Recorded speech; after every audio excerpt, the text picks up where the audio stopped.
Hi. So this is the expense entry process.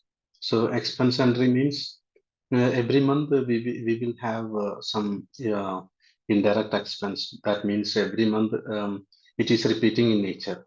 When we have those kind of expense every month, we need to pay it.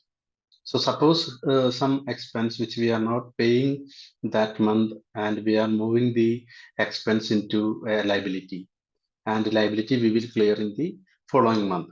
In that case, we will use this process.